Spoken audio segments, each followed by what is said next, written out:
Democracy हमारे एक जीने का मार्ग है। अभी जिसे हम डेमोक्रेसी मानते हैं वो है कि हमने जो हमारे प्रतिनिधि को चुन के दिया है और वो जो सत्ता का वो इस्तेमाल करते हैं उसी को डेमोक्रेसी मानते हैं, लेकिन वो प्रातिनिधिक डेमोक्रेसी है। असल में डेमोक्रेसी होती है वो लोगों की होती है, लोगों की सत्ता होती है, जो सारे निर्णय में वो शामिल होते हैं, वो एक अपनी आजादी को जीते हैं, अपने मूलभूत अधिकारों के साथ जीते हैं, और वो जो कमजोर जो वर्ग से आते हैं उन सभी को सम्मान के साथ सम्मिलित करते हैं और एक दूसरे की इज्जत करते हैं और प्यार से आगे बढ़ते हैं। यही शायद मुझे लगता है कि डेमोक्रेसी।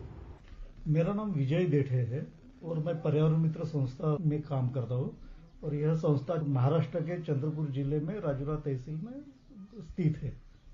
हम 2007 से इस गांव में काम कर रहे हैं, पांचगांव में। और पांचगांव में आने से पहले मैं जिस सोसाइटी से आता हूँ वो सोसाइटी में हमने बहुत ज्यादा गरीबी देखी है, बहुत ज्यादा बेरोजगारी देखी है, बहुत सारे प्रॉब्लम्स देखे हैं। तो उस समय ऐसा लगता था कि जब मैं पढ़ाई कर रहा था, फिर बाद में तो पढ़ाई करने के बाद मुझे ऐसा लगता था कि भाई गरीबी, बेरोजगारी और ये जो हमारी सोसाइटी है जहां हमें बहुत सारी तकलीफों का सामना करना पड़ता है, समस्याओं का सामना करना पड़ता है, तो इनसे हमें छुटकारा चाहिए। हमारा भी जीवन मान बढ़े, हमें भी कुछ अपने रोजगार के साधन हो जहां से हम अपनी आजीविका मजबूत कर सके। ऐसा एक सोच पढ़ाई करते करते बनी। पढ़ाई खत्म करने के बाद कि मुझे नौकरी में जाना है या फिर लोगों के साथ काम करना है, इस तरीके का एक वक्त आया था। उस समय मैंने फिर कहा कि मुझे कोई नौकरी पे नहीं जाना है, मुझे लोगों के साथ काम करना है और लोगों के साथ काम करके लोगों के रोजगार पे, लोगों की आजीविका पे इस तरह से काम करना है, ऐसा मुझे उस समय लगा था। फिर उसमें मुझे महाराष्ट्र के मोहन हीराबाई हीरालाल थे जो वृक्ष मित्र संस्था चलाते, अभी उनका देहांत हो चुका है। उन्हीं के साथ मैं जुड़ गया था मेरे 20-22 साल की उम्र में। तो फिर मैं उनके साथ सारे समस्याओं को समझना और सारी चीजों को समझ के फिर मैंने काम शुरू किया।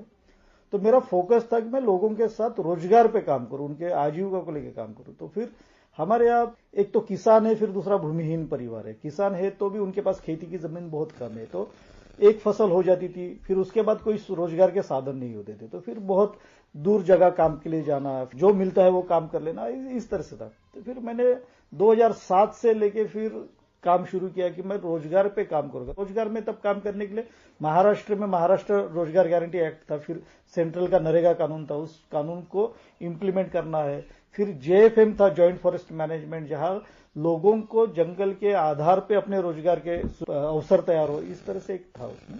फिर मैं उन सबसे जुड़ा, फिर वो जुड़ते जुड़ते फिर काम शुरू किया।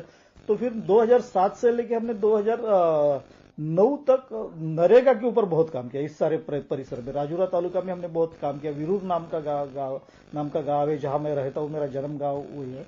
वहां हमने रोजगार गारंटी को बहुत अच्छी तरह से प्रभावी ढंग से लागू किया। तो फिर वो होने के बाद बहुत सारे गांव के लोगों को पता चला कि अरे ये विरूर गांव है जहां लोगों को रोजगार गारंटी का काम मिलता है हक से, और उनके जीवन मान में भी बहुत सुधारना हुई है और उनको एक अच्छा लाइवलीहुड और अच्छा एक समाज में एक होता है वो मिला है। तो ये काम हम अपने एरिया में क्यों ना शुरू कर रहे हैं, तो इनको बुलाइए, संस्था को मदद करें। तो फिर हम यहाँ के नजदीक, पांचगांव के नजदीक एक परसोड़ी नाम का गांव है, उस गांव में आ गए। फिर लोगों को वहां मदद करने लगे। फिर तोहगांव करके एक गांव है, ये यहीं से 3 किलोमीटर दूर, उस गांव में मदद करने लगे। तो ये दोनों गांव में मदद करते करते फिर हमने पांचगांव के साथ संपर्क हो गया। फिर पांचगांव में हमने रोजगार गारंटी का काम शुरू किया। तो यहाँ के जो तरुण पहले काम के लिए दूसरे गांव जाके रहते थे, बैंगलोर जाते थे, हैदराबाद जाते थे, तो वो सब वहां थे। तो जब हमने यहाँ काम शुरू किया तो फिर वहां के सब वापस आ गए कि अरे अपने गांव में काम मिल रहा है तो अपने गांव में आ जाए।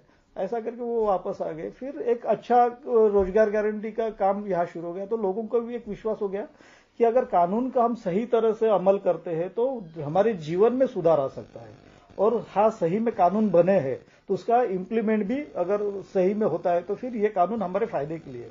तो 2007 के पहले कोई कानून के ऊपर लोगों का उतना ये नहीं था, भरोसा नहीं था। कोई बनते हैं कानून, लेकिन मिला फायदा, मिला नहीं मिला, इस तरीके का था। लेकिन खुद अगर अमल में लोग सहभागी होते, जैसे रोजगार गारंटी पे हो गए, तो उसके बाद जीवन में सुधार होता है और अपना जीवन मान बढ़ता है। इस तरह से उनका एक भरोसा हो गया। फिर वो होने के बाद नरेगा में एक तरह का मट्टी खुदाई का काम थे, जो भी है वो मट्टी खुदाई का काम करना है। सोच भी बढ़ती है कि भाई जब तक हम जवान है, थोड़ा शरीर में ये है, ताकत है, तब तक ये काम करेंगे। उसके बाद क्या, उसके बाद जब थोड़े 50 साल के हो जाएंगे, इसके बाद ये काम तो नहीं कर पाएंगे, आगे हमारा भविष्य क्या है। इसी में ऐसा एक सोच भी उस समय शुरू हो गई थी। तो 2008-9 में फिर तब महाराष्ट्र में और देश में वनाधिकार का कानून भी पारित हो गया था और उसका लाभ हमारे चंद्रपुर जिले के जो गढ़चिरौली जिला है वहां के मेंढालेका और मारदा गांव ने उनको पहले अधिकार मिल गए थे। तो फिर वो मिलने के बाद हमें भी लगा था कि भाई अब नरेगा के आगे हमें भी बढ़ना चाहिए। और अब मैं तो पहले से ही इस विचारधारा में और हमारी संस्था भी सोच में थी और हम भी सोच में थे कि नैसर्गिक संसाधन जो हमारे यहाँ ज्यादा है, जैसे कि जंगल हमारे यहाँ ज्यादा है, तो लोग जंगल से जुड़े, जंगल का कंजर्वेशन, प्रोटेक्शन हाथ में ले और फिर उसके आधार पर अपनी आजीविका को बढ़ाना चाहिए, ताकि ये संसाधन बहुत बड़े पैमाने पे हमारे यहाँ है और वो संसाधन हमें अपनी जीवन को आगे बढ़ाने के लिए और हमारे जीवन मान को आगे इसके करने के लिए पर्याप्त ये साधन है। तो इसके आधार पे हमने फिर 2009 में फिर जंगलों पे लोगों के अधिकार हो और अपना आजीविका को सुरक्षित करे और उसको खत्म करके नहीं तो उसको बचा के, उसको कंजर्व करे, उसको प्रोटेक्ट करे और उसके आधार पे फिर एक अपना जीवनमान ये हो करके फिर हमने 2009 में इसका फॉरेस्ट राइट का यहाँ पे एप्लीकेशन किए। फिर 2012 तक उसको एक बड़ा 3 साल का समय गया। फिर 2012 में आंदोलन करके वो हमने चंद्रपुर जिले का पहला फॉरेस्ट राइट जो कम्युनिटी फॉरेस्ट राइट 1006 हेक्टेयर में लोगों को मिल गया है यहाँ पे 2012 में। तो वहां से फिर हमारा एक अपना जंगल आधारित विकास की एक प्रक्रिया हमारी शुरू हुई। 2000 हमने 9 में जब फॉरेस्ट राइट का कम्युनिटी फॉरेस्ट राइट का एप्लीकेशन आवेदन दिया था, सारी प्रोसेस करके, लीगल प्रोसेस करके, पहले लोग तो बहुत ऑफिसर को डर के भाग जाते थे, ऐसा कोई उतना ये नहीं था।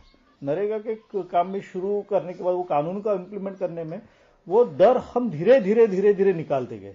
3-4 साल में ट्रेनिंग का, कैपेसिटी बढ़ाने का माध्यम से हमने वो किया। 2009 में तो हमने एप्लीकेशन कम्युनिटी फॉरेस्ट का डाल के छोड़ दिए थे। साल में एक आधी पत्र देते थे, लेटर देते कि भाई हमारे कम्युनिटी फॉरेस्ट राइट का क्या हुआ, लेकिन कुछ होता नहीं था। फिर 12 में एक सिचुएशन ऐसी आई कि भाई कब तक हम ऐसे खामोश बैठे रहेंगे और 2012 में एक इस तरह से एक डिसीजन लेते कि भाई आप एक तो हमारे राइट्स को सैंक्शन कीजिए या रिजेक्ट कीजिए, लेकिन दोनों में से कुछ कीजिए। आप इतने 3-3 साल तक पेंडिंग नहीं रख सकते। तो फिर क्या करेंगे? तो बहुत सारे सोचने के बाद, बहुत सारा विचार विमर्श करने के बाद लोगों ने कहा कि हम तो 2012 में फिर हमने सोचा था कि अब आगे इसको हमें बढ़ाना है और आगे, क्योंकि 3 साल तक पेंडिंग रखे हम कब तक रखेंगे। तो फिर सोचा सबने मिलकर कि 14 अप्रैल 2012 जो डॉक्टर बाबा साहब अम्बेडकर का जन्मदिन है, उस जयंती के दिन हम जंगल में जाएंगे और सत्याग्रह करेंगे कि भाई एक बांस एक आदमी काट के लाएगा और अपने डेपो में जमा करेंगे और कहेंगे कि भाई आज से हमारे अधिकार स्थापित हो गए। इस तरह से नहीं तो फिर आप 14 अप्रैल तक जो भी डिसीजन लेना लीजिए। ग्राम सभा लोगों ने फिर प्रशासन के साथ डायलॉग शुरू कर दिया। फिर सारे पुलिस को खत लिखे गए, डीसीएफ को खत लिखे गए, कलेक्टर ऑफिस को खत लिखे गए। फिर पेपर मीडिया की तरफ से हमने अपनी बातें रखी। फिर उसमें एक वक्त ऐसा आया था कि बहुत सारे प्रशासन के आते थे कि भाई आप क्यों कर रहे हैं, ऐसा मत कीजिए, ये तो कानून का उल्लंघन है। तब लोगों की और सबकी समझ ये हो गई कि हाँ, हम कानून का उल्लंघन कर रहे हैं क्योंकि आप 3 साल से कुछ निर्णय नहीं ले रहे। हम ऐसा नहीं करें कि सैंक्शन ही करो, आप रिजेक्ट भी करो, लेकिन कुछ तो करो। कुछ कर नहीं पा रहे हो तो करके हमें ये सत्याग्रह का, आंदोलन का ये डिसीजन लेना पड़ रहा है। डॉक्टर बाबा अम्बेडकर ने हमको जो संविधान में लिखा है कि एक कायदा उसने निकाला तो हम उसी दिन करेंगे करके हम एक बाम्बू, एक व्यक्ति एक बाम्बू, ऐसा हम ये संविधान में लिखे करके हम ये सत्याग्रह करने का सोचे। फिर गवर्नमेंट को पत्र दिए, अपना कलेक्टर ऑफिस को, पुलिस स्टेशन, तहसील डिपार्टमेंट को दिए, फॉरेस्टर डिपार्टमेंट को दिए, सब दे के फिर बाद में उन्होंने बहुत विचार किया, अरे 14 तारीख तुम कैसे दिए? नहीं, हमको 14 तारीख ही होना। क्यों? इसका मतलब क्या है? बाबा साहब अम्बेडकर का घटना लिखे उसने, तो घटने का दिन है, इसलिए हम ये चुने।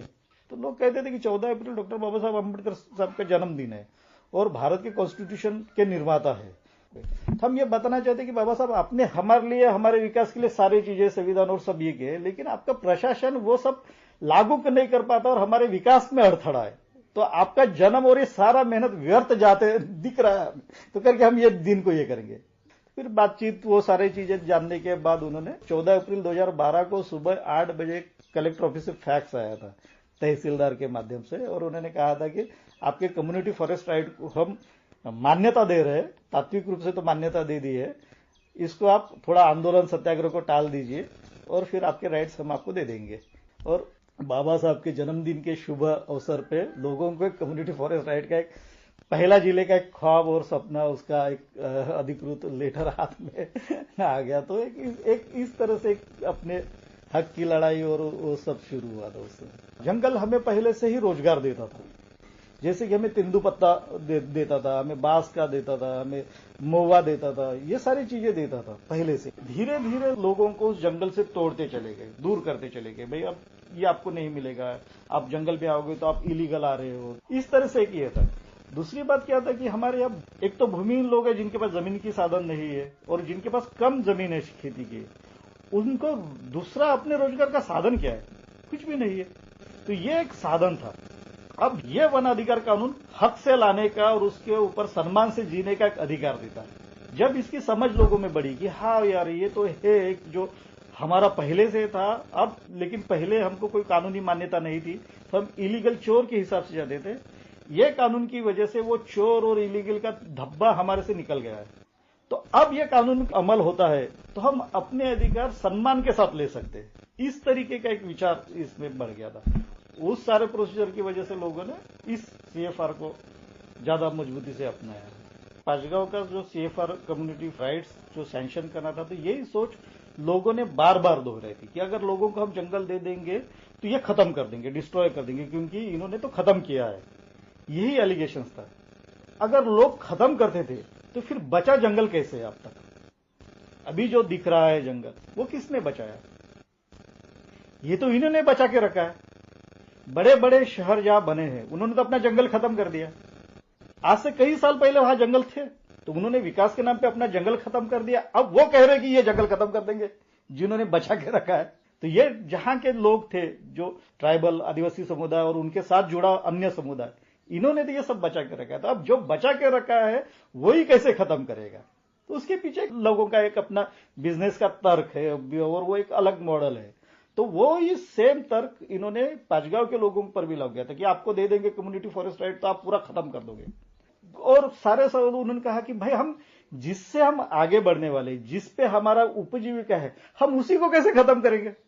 आप एक बार देखे तो देखिए, एक तो मंजूर तो कीजिए, फिर आपको दिखाएंगे कि यह हम खत्म करने वालों में से नहीं है। क्योंकि अगर महुआ मुझे पूरा साल भर का पेट पालने का अगर गारंटी देता है तो मैं महुआ के झाड़ कैसे काटूंगा? अब क्या है कि जो तुम कहते हो तो वो हमें लागू नहीं होता है। तो फिर आप एक बार सैंक्शन कीजिए। तो जैसे ये सैंक्शन हो गया, इस पे लोगों ने बहुत सोचा, पांचगांव के लोगों ने, कि भाई जो एलिगेशन है कि ये डिस्ट्रॉयर है, ये खत्म कर देंगे, तो इस तरीके का एलिगेशन हम कैसे जवाब देंगे, कैसे करेंगे? तो फिर लोगों ने कहा कि नहीं, अगर इसको बचाना है तो हम इतने तो मूर्ख है नहीं, तो हम अपने को आगे बढ़ाने के लिए और एक अच्छी तरह से ये करने के लिए लोगों ने पूरा 1 महीना पूरे राइट्स मिलने के बाद अपना एक रूल्स रेगुलेशन और अपनी डेमोक्रेसी कैसे हो कि हम इसके आधार पे अपनी आजीविका का और बाकी सारा चला सके। इंसान, वन्यजीव, फॉरेस्ट, इन सारे चीजों का कंजर्वेशन हो। तो लोगों ने इसके आधार पे 1 महीना बहुत चर्चा की और चर्चा करने के बाद कहा कि हम इनको सारे नियमों से बांध देते हैं। रूल्स आदमी को एक सिस्टम में बांधता है। रूल्स अगर नहीं रहेंगे तो फिर दिक्कत है। हाँ, लिखित रूप से होना जरूरी नहीं है। अपने समाज के नियम्स होते हैं, पारंपरिक रूल्स होते हैं जो ट्रेडिशन की तरह फॉलो किए जाते हैं। तो जब जंगल में पहली बार गया था तो हमारा सामना शेर के साथ हो गया। मुझे एक 17-18 साल के बच्चे ने मुझे जंगल में वो लेके गया था। तो वो मुझे कहता है कि भाई कुछ मत करो, दौड़ो मत, भागो मत, कुछ मत करो, कुछ मत करो, आप बिल्कुल खड़े रहो। मैं बहुत डर गया, बहुत डर गया, बहुत। और मैं इसके थोड़े पीछे था, तो हम एक एक कदम पीछे आ रहे। और फिर मैं थोड़ा पीछे आया तो ऊपर से एक हरिन कूदा और मैं डर गया। और मैं कैसे वैसे वहां से निकला और जो भागा तो इतना भागा। फिर मैं जिस जगह भाग के रुका था वो धीरे पीछे वो वैसे क्या था। आधे घंटे बाद वो मुझे उस जगह पे आके मिला और उसने कहा कि भाई तुम भागना नहीं, ऐसा कभी भी जिंदगी भूल के भी मत करो, तो तुम शेर से ज्यादा भाग नहीं सकते हो। ये प्रैक्टिस कहीं पर भी लिखित रूप से नहीं थी। पीढ़ियों से जो चला आया ज्ञान था, वो ट्रांसफर हुआ ज्ञान था। तो इस तरह से ज्ञान होता है लोगों के पास, अगर उसका इस्तेमाल करना और उसका सही तरह से उसका वो उनको जुड़ जाता है तो फिर लोग अपने तरह से भी करने लगे। अगर क्या होता है कि अगर नियम बाहर से आते हैं तो हम उसका पालन नहीं करते। अगर नियम हम खुद बनाएंगे, अपने रूल्स खुद बनाएंगे, तो हम इसको पालन करेंगे। जब तक ये गवर्नमेंट का था तो उसके साथ हमारी संवेदनाएं बहुत जुड़ी नहीं थी जैसे ये अपना बन गया तो संवेदना ज्यादा जुड़ गई। तो फिर लोगों ने कहा कि अपने जंगल के रूल्स क्या होने चाहिए, कंजर्वेशन के रूल्स क्या होने चाहिए, मैनेजमेंट के क्या रूल्स होने चाहिए, फिर ग्राम सभा चलाने के क्या रूल्स होने चाहिए, सारी चीजों का एक सुचारू तरीके से संचालित करने के लिए एक रूल्स बहुत महत्वपूर्ण है। अब इसमें ये रूल्स बनाने के प्रोसेस में सारे गांव के लोग आने चाहिए। अगर कोई और बना के देंगे तो ये टिकेगी नहीं रूल्स और चलेगी नहीं। तो फिर बहुत सोचने के बाद कहा कि हर घर ने इस रूल्स बनाने के प्रोसेस में शामिल होनी चाहिए। फॉरेस्ट से लाने के लिए क्या रूल चाहिए, उसको प्रोटेक्ट करने के लिए क्या रूल चाहिए, हमारी ग्राम सभा को चलाने के लिए क्या रूल चाहिए, कंजर्वेशन के क्या रूल्स होने चाहिए। तो इस तरह से रूल हर घर से आने चाहिए, लिखित रूप से लोगों ने बताना चाहिए। तो कम से कम एक घर से 2 रूल्स होने चाहिए करके ऐसा एक रेजोल्यूशन पास किया और आप रूल्स दीजिए। तो लोगों ने इतना इंटरेस्ट लिया इस सारे प्रोसेस में, तो लोगों को इतना मजा आ गया कि लोगों ने 2 रूल्स के जगह 5, 6, 7, 8 ऐसे रूल्स लिख के लिस्ट बना के चर्चा करके वो लिख के ग्राम सभा में जमा करते थे। फिर उसके ऊपर 2-3 दिन तक बहुत गहन चर्चा हुई। वो सारे रूल्स, कौन सा रूल्स रखना है, कौन सा रूल्स नहीं रखना है, ऐसा कर करके 115 रूल्स आखिरी में आ गए कि ये 115 रूल्स है हमारे, जहां हम फॉरेस्ट का कंजर्वेशन, मैनेजमेंट, प्रोटेक्शन और ग्राम सभा का संचालित और फिर पूरी इकोनॉमिक्स सारी चीजें इसका एक ये हो। फिर उस पे उन्होंने सबने कहा कि हम 6 महीना इसको प्रैक्टिस करके देखते हैं, क्योंकि क्या होता है कि हम बना तो देते हैं लेकिन उसका अमल नहीं कर पाते, और फिर अमल नहीं कर पाते फिर वो छूट जाता है। तो ऐसा करके फिर 6 महीने उसको अमल किए। तो जैसे आपने घंटी देखा था वो उस समय किया था कि अब लोगों को मीटिंग में बुलाना है, उस पर भी बहुत चर्चा हुई थी। तो वो कैसे बुलाएंगे, क्या ये किसी की शादी नहीं है कि जाके घर घर में नहीं होता था, ये तो एक गांव का काम है, तो इसमें सभी की जिम्मेदारी है। लेकिन मीटिंग करना है, ग्राम सभा करना है, तो पता तो सबको चाहिए। तो फिर ऐसा करेंगे कि हम घंटी बजाएंगे और घंटी बनाने के लिए एक आदमी को जिम्मेदारी देंगे। इमरजेंसी मीटिंग होगी तो 3 घंटी बजेगी। पहली घंटी, उसमें कोई थोड़ा गैप होगा सेकंड का, मिनट का, फिर दूसरी घंटी, फिर तीसरी घंटी। तो तीसरे घंटी में सबको जमा होना है क्योंकि कंटिन्यू बजाई गई है और इमरजेंसी मीटिंग है। इमरजेंसी मीटिंग नहीं है तो पहली घंटी, उसके बीच में 15 मिनट का गैप, फिर दूसरी घंटी, फिर उसके बीच में 15-20 मिनट का गैप, फिर तीसरी घंटी। तो इस तरह के नियम उस समय बनाए गए और लिखित रूप से लाया गया। और फिर नियम बनाने के बाद जिम्मेदारी तय की गई। तो भाई ये इसके लिए अमल के लिए ये व्यक्ति जिम्मेदार है, कोई कमेटी नहीं रहेगी। क्योंकि क्या होता है कि कमेटी में क्या होता है कि कमेटी में 6-7 लोग हैं लेकिन अमल तो अध्यक्ष ही करता है और बाकी कमेटी ऐसे ही रहती है। तो हम उसको वो सिस्टम को भी निकाल देते हैं, एक व्यक्ति एक जिम्मेदारी, और वो फिर रिप्रेजेंट ग्राम सभा को करेगा। तो उसकी वजह से क्या हुआ कि जो सब खत्म हुआ था वो अब बढ़ने लगा। जैसे कि आप जंगल से कोई भी चीज नहीं ला सकते हो, आपको जो भी चीज चाहिए जंगल से लाने के लिए आपको पहले ग्राम सभा को अर्जी करनी पड़ेगी। ग्राम सभा उसके ऊपर चर्चा करेगी कि क्या सही में आपकी जरूरत वो है क्या, अगर है तो कितनी है, नहीं तो क्या नहीं है, उसको ये किया जाएगा। फिर आपको सैंक्शन किया जाता है, ग्राम सभा उसको मान्यता देती है कि हाँ आप ये ला सकते हो। फिर लाने के बाद उसके लिए एक पर्ची उसको इश्यू की जाती है, पास। उस पास में लिखा जाता है कि आपको यही चीजें लाना है, यही चीजें नहीं लाना और इतनी संख्या में लाना है। फिर उसको पास को आप वेरीफाई करना पड़ता है। इस तरह से अपनी सिस्टम बनाने के बाद जो बाहर से जो लोग बोलते थे कि अरे ये तो खत्म करने वाले, 13 साल में फॉरेस्ट की घनता, डेंसिटी इतनी बड़ी है कि मई में भी आप अगर जंगल में जाओगे तो पानी के झरने बहते आपको मिलेंगे। शायद आज हम 13 साल तक टिके रहे, शायद वो ट्रेडिशनल नॉलेज की वजह से ही है। हमने उस ट्रेडिशनल नॉलेज को राइटिंग में ला लिया, रूल्स रेगुलेशन में ला लिया है, और उसको एक परिवार से जो फैमिली के मेंबर तक हमने उसको हस्तांतरित करना, उसमें हम सफल हो गए शायद, मुझे ऐसा लगता है। प्रजातंत्र सबको बोलने का सबको अधिकार रहता है ग्राम सभा में, कोई अकेले का नहीं, सब मिलकर काम करने का, तय करने का, ठराव लिखने का है। तो सब मिलके सबसे मंजूरी करके फिर बाद में वो कायदा पास हो जाता है। आज मीटिंग है, कई महिला या पुरुष, मीटिंग के लिए अध्यक्ष, मीटिंग खत्म हो गई, उनका रोल खत्म, दूसरी मीटिंग है तो दूसरा अध्यक्ष, सब मिलकर ही निर्णय लेते, सब मिलकर ही काम करते। मेरा नाम आशा शरद टेकाम। 2014 में मेरी शादी हुई, तब से मैं ग्राम सभा की सदस्य। तो आप दूसरे गांव से आए हैं? और दूसरे गांव से आई। वहाँ पे बोलने का कोई अधिकार नहीं था, न वहाँ ज्यादा मीटिंग नहीं थी, न लोग ऐसे ज्यादा सहभागी नहीं होते थे। वहाँ महिला ज्यादा नहीं रहती, पुरुष ज्यादा रहते हैं, जेंट्स। यहाँ पे चाहे पुरुष और लेडीज को समानता मिलती है, समान बोलने का अधिकार मिलता है, अपने मत जेंट्स के बराबर मानने के लिए, जानने के लिए सहभाग होते हैं लेडीज। कोई काम का नियोजन करना हो, जैसे कोई समस्या हो तो लेडीज आदमियों के साथ प्रोत्साहन सपोर्ट करती है। पहले गांव में कुछ काम नहीं था, यहाँ के लोग पर गांव जाते थे। औरतों को यहाँ खेतों में 100 रुपए के लिए दिन भर काम करना पड़ता था। जब से ग्राम सभा दावा मिला है तब से हमको दिन भर काम नहीं पड़ता। 3 घंटे में जाकर हम 600 रुपए कमाकर घर आ जाते हैं। जो महिला काम करने के लिए जंगल में नहीं आ पाते हैं, उनसे नहीं होता, घर कैसे चलता, वो नहीं आ सकते। तो इसलिए हमने मीटिंग लेके उनको, जो बाहर गांव से लोग सीखने के लिए आते हैं ना, उनके लिए भोजन तैयार करते हैं। वैसे उनको आमदनी मिलती है। जो अब तक लड़कियां गांव में थी, दावा मिला तब से वो काम कर रही थी। जब शादी करके चले गई, वहाँ पे ससुराल में नहीं रहना चाहती, यहाँ पे आके रहे तो उनको जंगल में जाकर काम करने का अधिकार हमने दिया है, आ सकती है। जब जंगल में जाना होता है तो सवेरे ही बच्चियों को तैयार करके स्कूल भेज के हम जंगल में काम करके आ जाते हैं और जंगल में काम करके आकर घर के काम करते हैं। तुमच्या सहभागाशिवाय आणि तुमच्या नेतृत्वाशिवाय काहीच होणार नाही। जेवढे लेडीज जास्त राहील तेवढं नाही नाही बोलण्यामध्ये नाही का सेपरेट मग त्या विषयावर तर आपलं पाचगावचं जे काम आहे ना, ते एकदम खूप मोठं काम केलं आहे आपण, खूप मोठं काम केलं आपलं पाचगावचं। म्हणजे असं आपण जे करून दाखवलं आहे ना, ते जगाच्या पाठीवर नवीन आहे आणि खूप असं ते आलं नाही आतमध्ये, आपण करत चाललो। त्याच्यामुळे ते आतमधून करायला, आणि जे एखादी माणूस जसं खूप काही काम केलं आणि जेलात गेला किंवा इतर काही संघर्ष झाला तर काहीतरी त्याला वाटतं मी काय केलं म्हणून। इथे काहीच नाही ना, सगळं असं भेटत आहे, पण जे भेटत आहे ते एवढं मोठं काम झालं पा। आज तिकडे पसरलेलं आज तुम्ही आपण जे जंगलात जातो, आज तुम्हाला भीती वाटते का कधी वन विभागाची? कधी ज्या काळ्या फाटा आज जे वन विभागाने सगळ्यांना गॅस दिले होते मागे, माहित आहे? सगळे तुम्हाला भेटले का? गॅस भेटले होते। आज गॅसची किंमत किती आहे? 1200 रुपये भरायची 980 980 1200 रुपये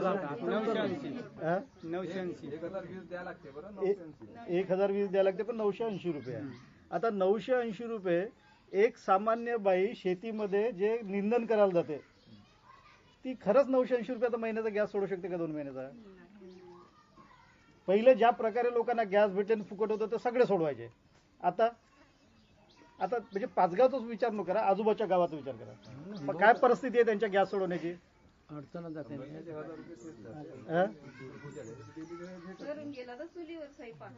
सरून गेलं चुलीवरच आहे ना। आपल्याकडे काड्या भेटते म्हणून चुलीवर नाही भेटते ते तर एक तर गॅस भरणे आवश्यक आहे, नाहीतर काड्यासाठी तकलीफ आहे। पाचगावच्या लोकांचं सरलं आणि तरी गॅसवर काड्या आणतात, काड्यावर चालते। काड्याला काय तकलीफ आहे आपल्या? पाचगाव मध्ये ज्या प्रकारे लोकांना काड्या जाळायला भेटतात त्या पूर्ण तुमच्या परिसरातल्या लोकांना नाही भेटत। तर याला किंमत देणार की नाही देणार? किंमत आपण खास काड्या आणायला जातात का लोक? आपले पाचगावचे लोक खास काड्या आणायला चालले का दिवसभर सोडून? जसे बाकीकडे जावं लागते तसं जातात का? कामाला गेलं, काम केलं, एखादी लाकूड भेटलं, त्याला तोडताड केलं, सायकलच्या मागे बांधलं, चाललं। दोन्ही कामं झाले ना, इंधनाची सोय झाली आणि आपलं कामही झालं। रोजी म्हणजे काड्या आणण्याची रोजी घेतली एक प्रकारे, काड्या आणण्याची रोजी घेतली ना घरचं। जे रोजीनं काम केलं त्याच्यात काड्या झाल्या ना, खास रोजी बुडून गेली का? आज 1000 रुपये वाचत आहेत ना महिनाभर, आणि काड्या काय धुव्यावाल्या आहेत का की नाकाटोंडात धुवा चालला? अशा काड्या आहेत की जे कोणी जाणत नाही, लवकर पेटणाऱ्या, म्हणजे बाकीच्या काड्या आणतच नाही ना। अशा काड्या आपण जाणतो की ज्या लोकांना भेटत नाही। काड्या आणण्याचं स्वातंत्र्य आहे ना, काडी कोणती आणायची हे निवडण्याचं स्वातंत्र्य आहे। पाहून निवडून चोखून त्याला सगळं करून आणता येतं, याचं स्वातंत्र्य कोणत्या जंगलात आहे हो? कोणत्या लोकाला आहे? मग या गोष्टीला किंमत देणार की नाही देणार? आपण घरी आणून त्याचं काय नाही, या गोष्टीला महत्व देणार की नाही देणार? हे द्यावंच लागणार ना। एवढं स्वातंत्र्य कोणाला? आज आपण तिथचा बांबू कापला, आणला बांबू, दर महिन्याचा पगार होते, बांबू विकला, जवळपास महिन्याचा आता किती लाखाला विकला आपण? किती लाखाला? किती सांगा ताई? किती हजार? किती लाख? 42 लाख सांगा ना पुढचं. 42,97,000 आपण बांबू विकला. हे 42 लाख विजय देठेच्या घरी गेले का? ग्रामसभेच्या घरी गेले ना. मग ग्रामसभा कोणाला देते?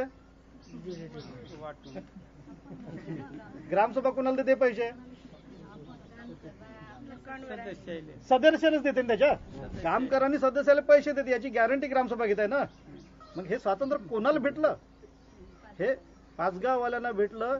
फार म्हणजे त्यांनी हे जे बसण्यामुळेच भेटलं ना आपल्याला.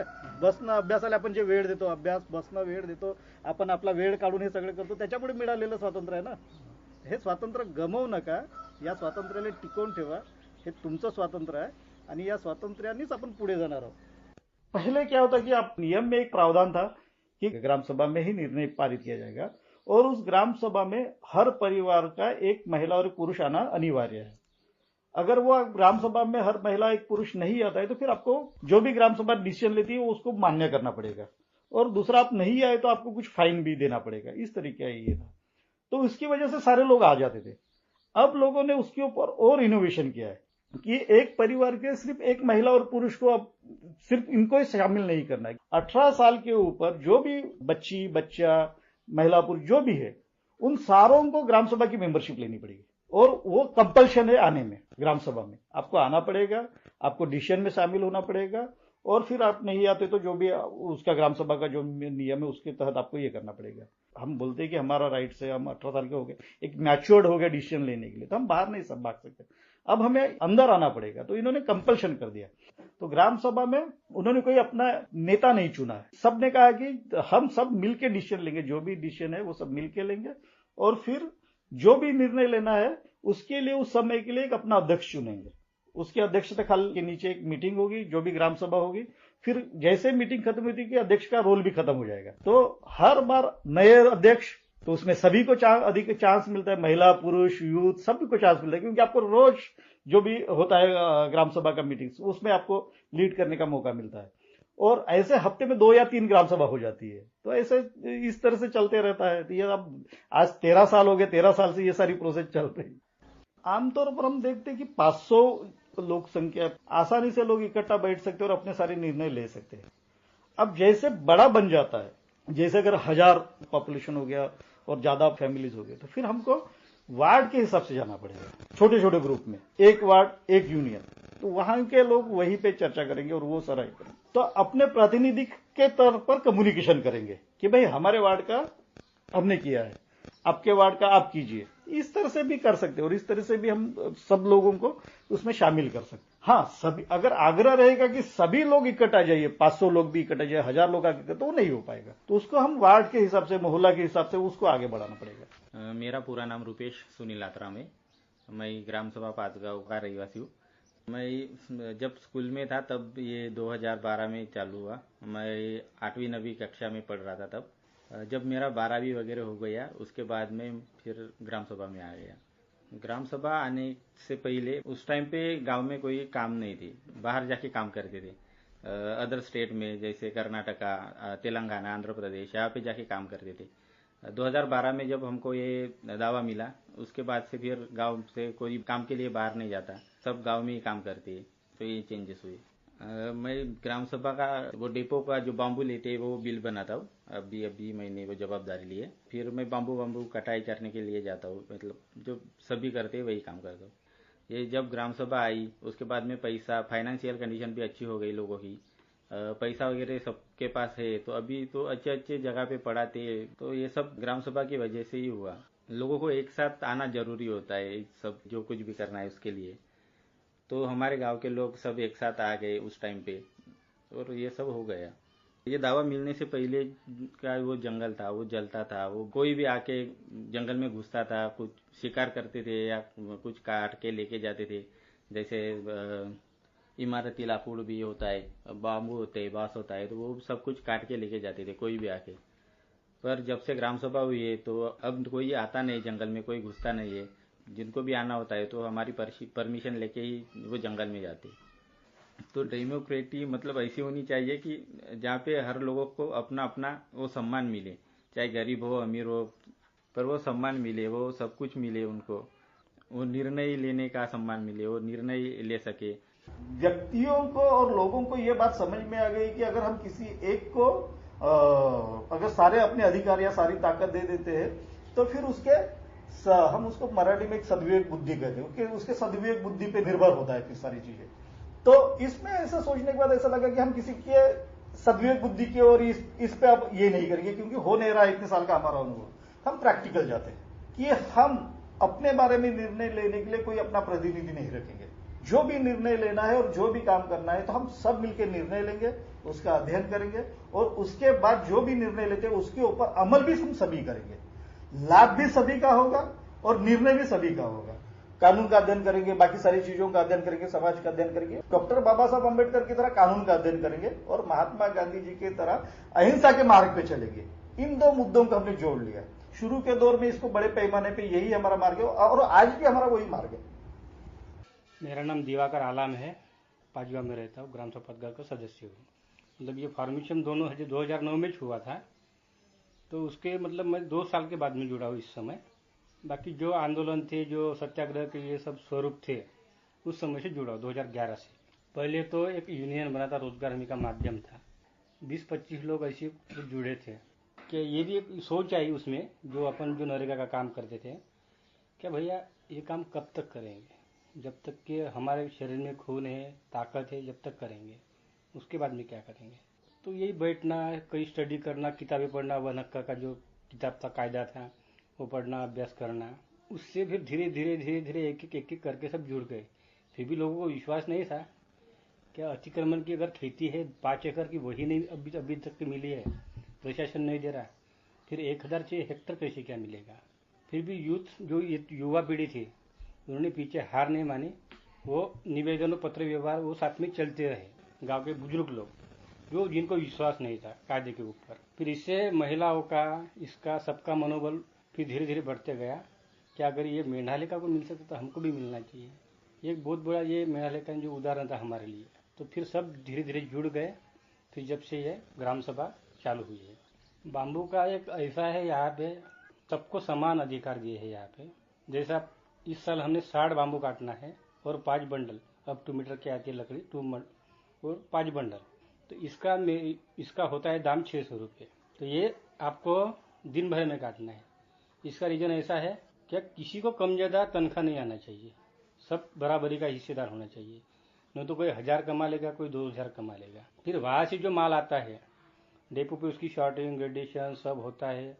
उसका फिर ऑक्शन में, जाहिरात, पेपर में, ये सब ग्राम सभा तय करती है। फिर जो उससे पैसा आता है उसमें कम से कम 70% मजदूरी पे खर्चा होता है, जो अगले सीजन के लिए सेव रखना पैसा, अगली कटाई के लिए। फिर फायर लाइन हो गई, जाड़ रेशा कटाई हो गई, तो ये सब जंगल के विकास के लिए लगाते हैं हम।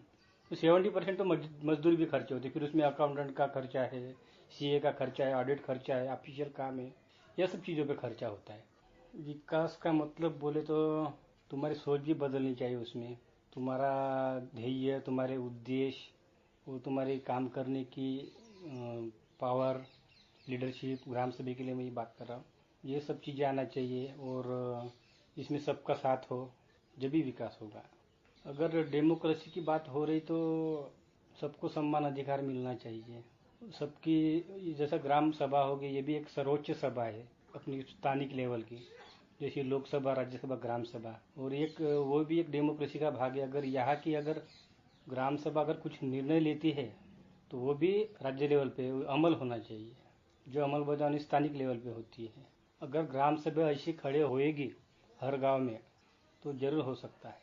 अभी पाजीगांव की ग्राम सभा बोले तो ये स्वयंभू है, या तो किसी से अभी तक के फंड लिया नहीं है, ये 0% से उठे हुए लोग हैं। तो अभी ऐसी सोच है आगे की पीढ़ी के लिए खड़ा करना, एक स्ट्रक्चर उनके काम के लिए, ये सोच है अभी। क्या उनके भविष्य के लिए आगे 40 साल तक के, 50 साल तक के एक प्लानिंग खड़ा हो। कायदा जो होता है ना, उसको उतारना पड़ता है ज़मीन पे, और ये ज़मीन पे उतारने के लिए बहुत मेहनत लगती है। तो उसमें जो कार्यकर्ता हो साथ में काम करने वाला और गांव का मेंबर हो ग्राम सभा का, तो दोनों की पावर लगती है उसमें कोई भी कायदा जमीन पे उतारने के लिए। ये जो इसको बोलते हैं जमीन पे उतारना, तो वही है रूल्स और रेगुलेशन जो बायोलॉज हमने बनाया है। अगर ये सब नहीं होता है तो ये सब काम नहीं चलेगा। उसके लिए सबसे पहले यहाँ पे रेगुलेशन बना दिया हमने। जो अपनी भाषा है, जो मराठी भाषा अपनी जो है, सीधी और बिल्कुल सोपी पद्धत में ही उसको बिठाया गया है, बिल्कुल समझ में आ सकता है। जहाँ भी जितने भी ये संसाधन है, नैसर्गिक संसाधन है, उनकी हिफाजत लोगों ने करना चाहिए। और सारे अधिकार है, कायदे के हिसाब से रूल्स फॉलो करना चाहिए, अमलबजावनी करना चाहिए, ग्राम सभा का गठन करना चाहिए लोगों ने, और सारे सृष्टि का पालन करना चाहिए। जो स्थानिक लोग होते हैं उनकी सोच ऐसी होती है, क्या ये आगे क्या करने वाला है, क्योंकि उनकी मानसिकता ऐसी होती नहीं कि हम अगर इकट्ठा होंगे तो कुछ कर पाएंगे। एक लाठी तो तोड़ सकते हो आप, अगर ऐसे 4 लाठी अगर मिल जाए तो नहीं तोड़ सकते। तो जो कार्यकर्ता होता है, जो भी आगे लेके जाता है, तो उसको बड़ी मार पड़ती है शब्दों की, उसका मान अपमान सब जो भी ये कर सकता है वही ग्राम सभा को आगे लेके जा सकता है। तो उसके लिए स्थानिक लोग भी खड़े होना उसके पीछे, तो वहाँ पे काम खड़ा हो सकता है। डेमोक्रेसी का मतलब मेरे हिसाब से तो लगता है कि जहां सारे लोग इकट्ठा आ सके, जो अपने निर्णय खुद ले सके और उस निर्णय को खुद अमल कर सके। क्या होता है कि हम अपने अधिकार हम किसी और को दे देते हैं और फिर सोचते हैं कि तू हमारे लिए हमारे बारे में निर्णय लेके हमारा भविष्य सुधारिए। तो ऐसा हो नहीं पा रहा है। तो क्या हम जहां हम इकट्ठे हैं अपने बारे में सोचे, अपने बारे में निर्णय ले और उसको अमल करके देखे, जहां पे सभी को समान मिले और सभी को बात करने का मौका रहे, और जो हमें एक अपने इज्जत के साथ जीने का एक मौका देती है और जो सुनती है, ऐसा एक। मेरा नाम भावजी लचमा टेकाम, मैं ग्राम सभा का सदस्य हूँ। पहले तो कुछ भी नहीं था, जब से जंगल हमको मिला ना तब से बहुत अच्छा चल रहा, रोजी रोटी अच्छा मिल रही है, बहुत बदलाव हो गया। रोज पानी भरपूर मिलता है आदमी को, और काम भी रोज करे तो इतना काम मिलता है। पहले 500 मिलता है, अभी 600 हो गया है। अब परिसर भी सुधर गया। यहाँ पे तो हम बहुत खुशी से रह रहे, लेकिन हमारे जंगल के वन्यजीवों को पीने के लिए पानी नहीं है जंगल में। तो क्या हम सही में विकसित हो चुके? हमारे पास सारा इंफ्रास्ट्रक्चर है तो, लेकिन हमारे वन्यजीवों के पास पानी नहीं है पीने के लिए। जहां हर जीव सुख से रहे, शांति से रहे, प्यार से रहे, यही शायद एक विकास की अपनी एक परिभाषा, लेकिन वो बहुत कॉम्प्लिकेटेड है। वो विकास का जो मेरी अपनी सोच है कि किसी का भी अगर विकास होना है, गांव का विकास होना है, लोगों का विकास होना है, तो उसमें 3-4 मूलभूत अंग है विकास के।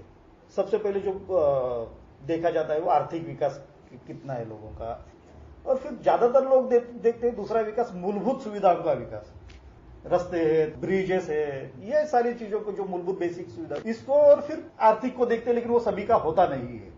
लेकिन मूलभूत सुविधा का विकास कर दो यानी पूरा विकास हो गया, इस तरीके की सोच है। तो वो सोच को और आगे बढ़ाना चाहिए कि भाई विकास सिर्फ यही नहीं है, विकास आपका सामाजिक विकास है। सामाजिक विकास में सारे भिन्न भिन्न समुदाय के लोग हैं जो एक दूसरे के साथ कितने सम्मान के साथ आते हैं, कितना सम्मान मिलता है आपस में। फिर मानवीय विकास भी जरूरी है, क्योंकि हमारे मूलभूत अधिकारों का संरक्षण करना, एक दूसरे अपने अपने साथ संरक्षण करना, और फिर सबसे जो दुर्बल और कमजोर वर्ग के जो लोग हैं, जीवन मान सभी का साथ अच्छा हो, मूलभूत अधिकारों और खुशी के साथ और समानता स्वातंत्र के साथ आगे बढ़ना चाहिए।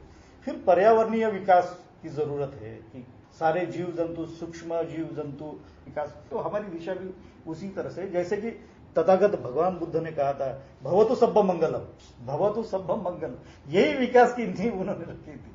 तो उसी के आधार पे आगे जाना है। हर गांव की, हर लोगों की अपनी विशेषताएं होती है, तो उन विशेषताओं के साथ आगे बढ़ सकता है और हो सकता है। ये तो मेरा अपना ये मानना है। इसके लिए कार्यकर्ता और लोगों का मिलन होना बहुत जरूरी है। कार्यकर्ता सेंटर में नहीं रहेगा, लोग सेंटर में रहेंगे। लोगों की अगर समझ बनती है, सभी को अपना हित समझ में आता है, वो अगर समझ में आता है और कार्यकर्ता वो अपना एक रोल निभाता है, तो आगे बढ़ सकते हैं।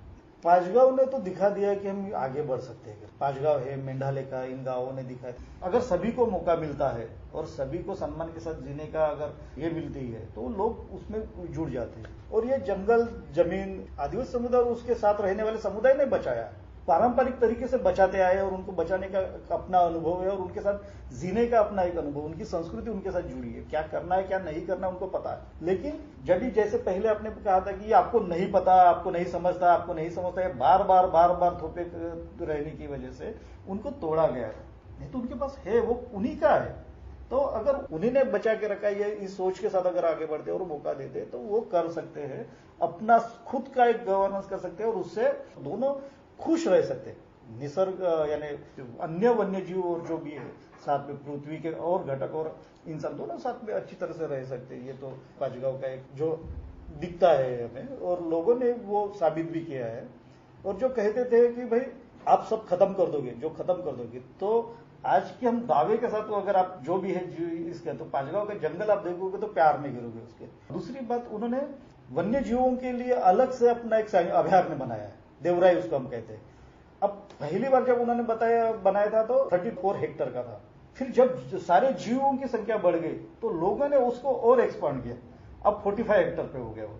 तो इस तरीके के लोग सोचते हैं, विचार करते हैं। ऐसा नहीं है कि भाई अपने बारे में सोचते हैं, ऐसे लोग हैं वो खासकर आदिवासी कम्युनिटी में तो और बड़े पैमाने पे दिखता है। बस मौका मिलना है, समझना और उनके अधिकारों को उन्हीं के साथ बड़े सम्मान के साथ देना है, ऐसा मुझे